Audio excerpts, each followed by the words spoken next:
In this video, we're going to begin chapter 11.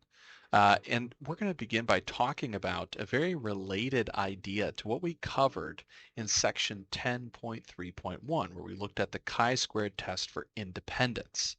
In that section, we were looking for independence relationships, specifically though between two variables that were qualitative. We looked at things like gender versus favorite color, travel purpose and concerns, and how those were related. But those were all qualitative things. And in this section, our goal is to try to figure out how we can determine potential relationships that might exist between two quantitative variables. On the formula sheet, you'll see that we have it being divided between a left half and a right half. On the left half is all the qualitative stuff, and on the right half is quantitative chapter 11 stuff. So, for example, to kind of illustrate what we have here, let's suppose that we're trying to predict a person's final exam grade that they're going to get in this course, right? And so we could start to imagine that there's a lot of variables out there in the world that might affect what score you're going to get on the final exam. Maybe your grades on your other exams are a good indicator. They maybe would help us to make a prediction about what you're going to get on the final. The number of hours that someone spends studying, how many credits are they taking this semester? How much are they working? How much sleep did they get? Had they had a good breakfast on the morning of? How stressed generally are they? What's the prerequisite math knowledge coming into this particular course? So there's a lot of variables that might be able to have some effect on a person's final exam score.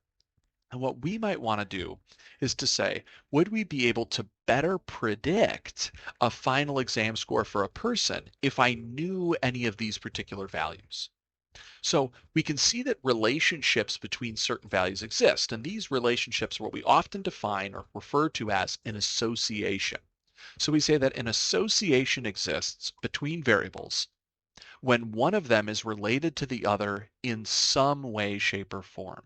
So again, maybe the number of hours that you sleep regularly might be related to the score that you're able to get on a final.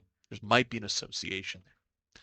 Now, earlier in this semester, we used things like histograms to try to help give us like a general summary for quantitative data, right? We were able to see things like, was the data skewed left? Was it skewed right? Was it symmetrical? We were able to maybe learn a couple things.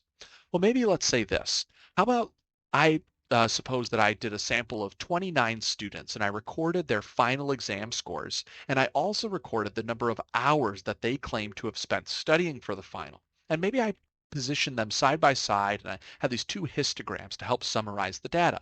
So I can see over here there were some students that maybe studied 3 hours. We got some people over here that studied 12 hours for the final exam, a lot of people in maybe the 7 to 9 range.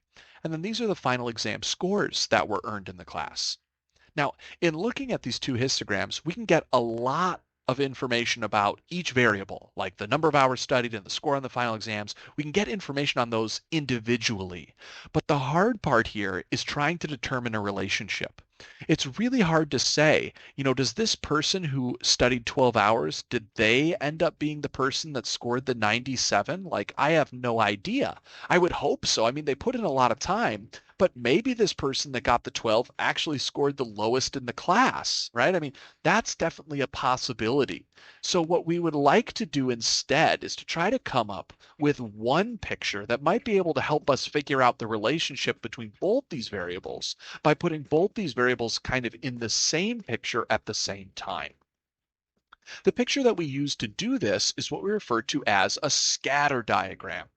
Ultimately, a scatter diagram is going to be just a basic graph like you would have done in a algebra class. We're going to have something like an x-axis and a y-axis, and we're going to imagine plotting points.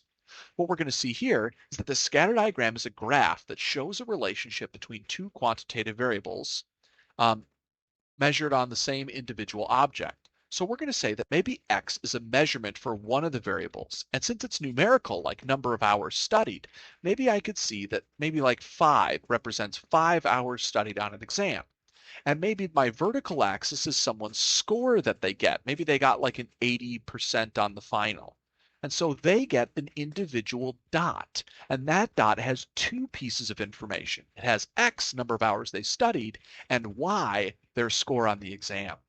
So this X variable down here is what we refer to as the explanatory variable. And we use that to help predict that response variable, which is what y is. That's our response variable. So we're going to be taking values of x and trying to guess or predict values of y. And we can use individual kind of data points on a person to kind of figure out if there's any trends.